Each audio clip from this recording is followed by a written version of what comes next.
Okay, check this out. I put somewhat of a boring plugin on a drum overhead track, and I got this result.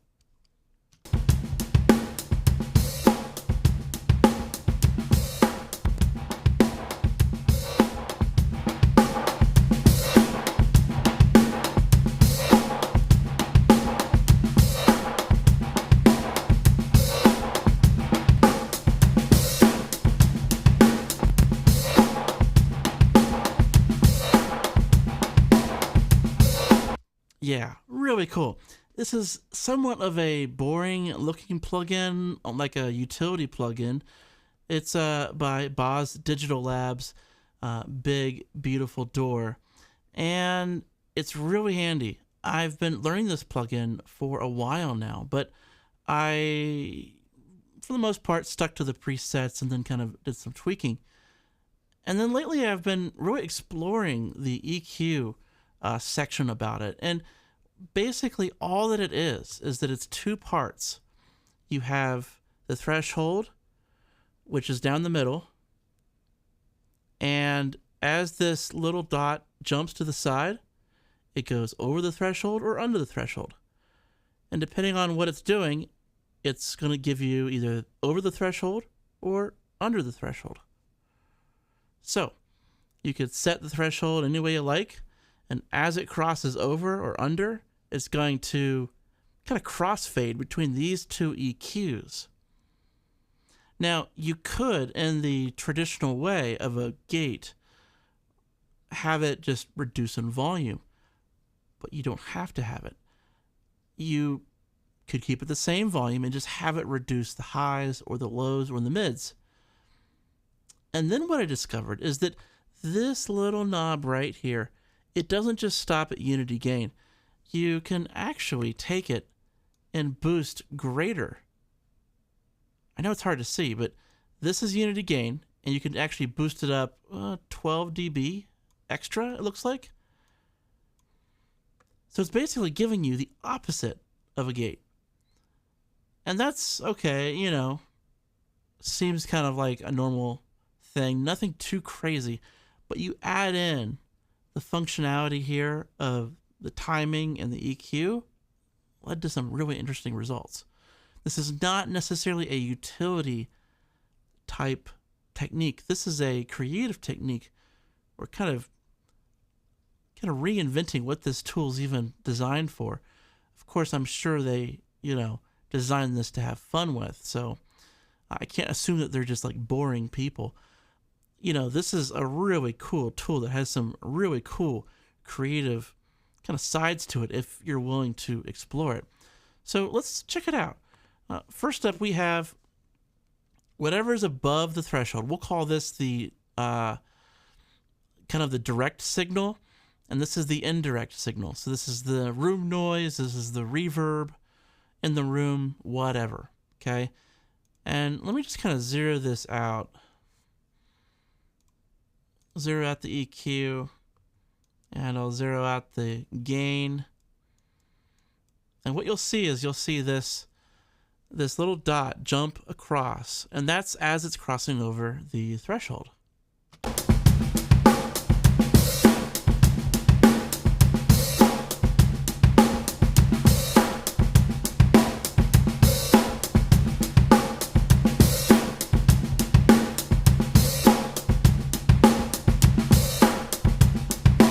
So you kind of find a spot that works, and you can set it up as a traditional gate. We can have just the volume of the low stuff be reduced in volume. That's a traditional gate.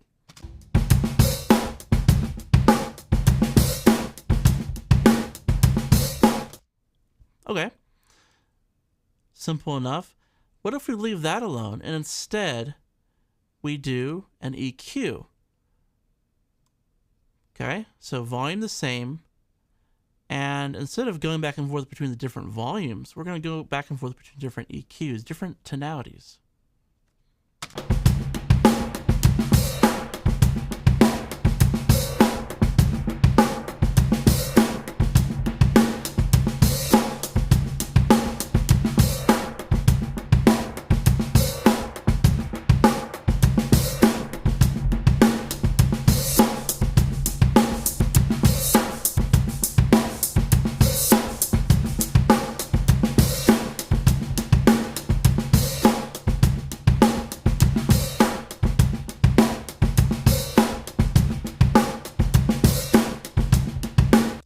So you could really see how you can use this as a tool to kind of dry up a drum track, but you can also really make it just go crazy on you.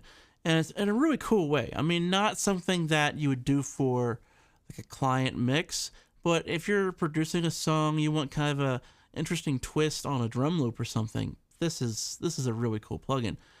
So we basically have some light EQ, some light gain setting here.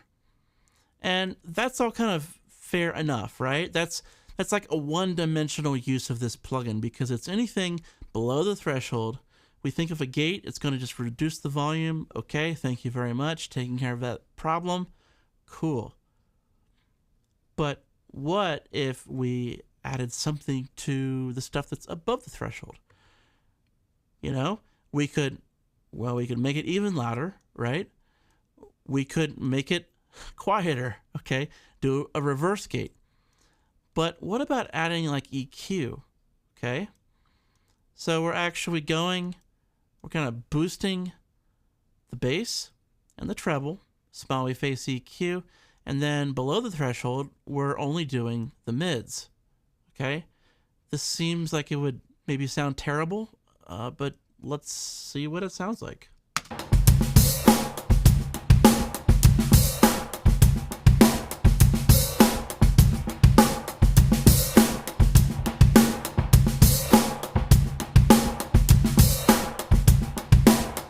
Okay, so it doesn't exactly sound bad, but I don't even know how I would use that necessarily. So, we'll kind of move on and try to think of an interesting way to do this. Let's just zero this out, and let's just play around with this. So above the threshold.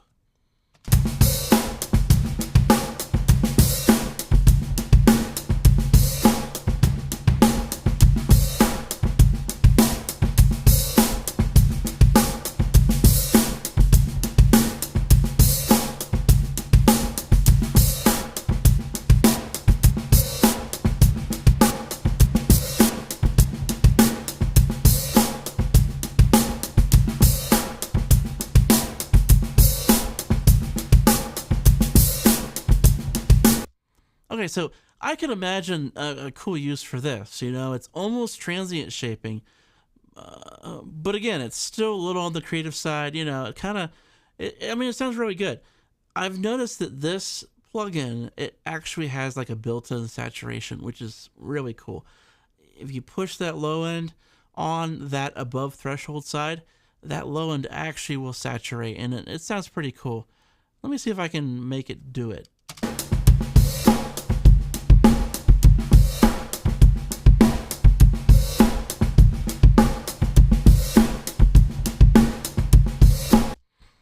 So I'm not saturating on this plugin here. Okay, this is off.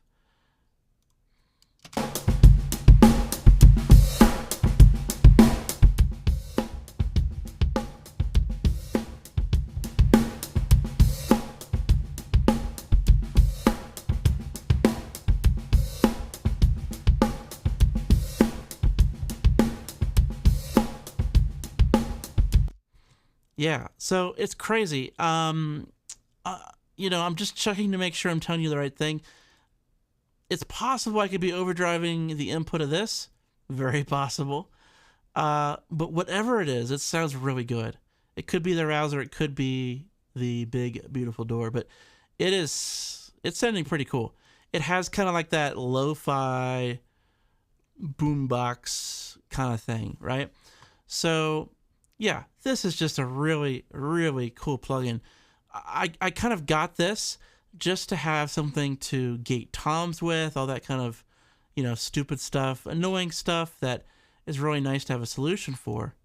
But then I'm like, wait a second, this can be really cool. So let's go more into creative territory here. Let's see what this sounds like.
Yeah, very, very cool. So I've been playing around with this for an hour or so before I started filming, and I kind of figured out that 100 milliseconds on this hold time works for this groove at this tempo. We could kind of soften that a little bit by adding some release.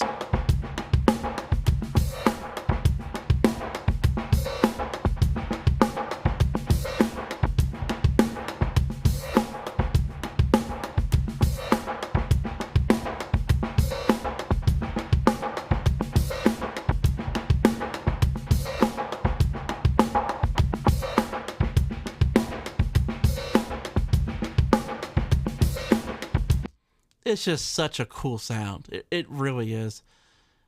So one key thing to this sound, and to make sure that this technique is actually audible, is compression. I mean, this is you've heard me say it so many times, but you gotta compress to be able to keep at the same volume to really pull out and really bring out the detail in what you're doing.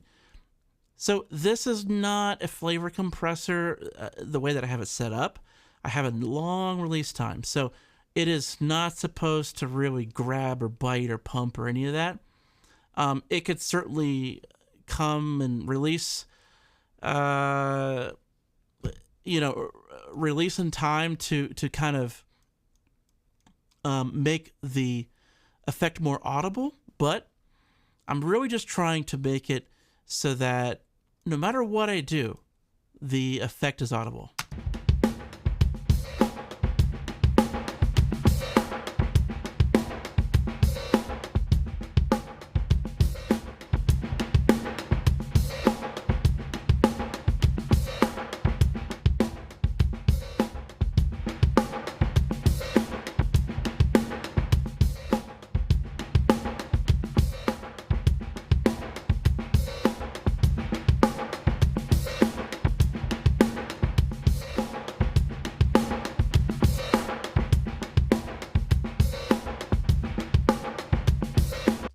Ah, that is cool.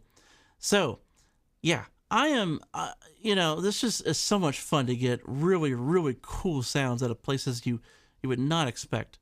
You know, I figured, hey, I want a cool gate plug-in. I want something that's pretty capable, but I was not expecting to make a really cool groove out of this. Okay, so let me know what you think of this. I'll be hanging out in the comments below.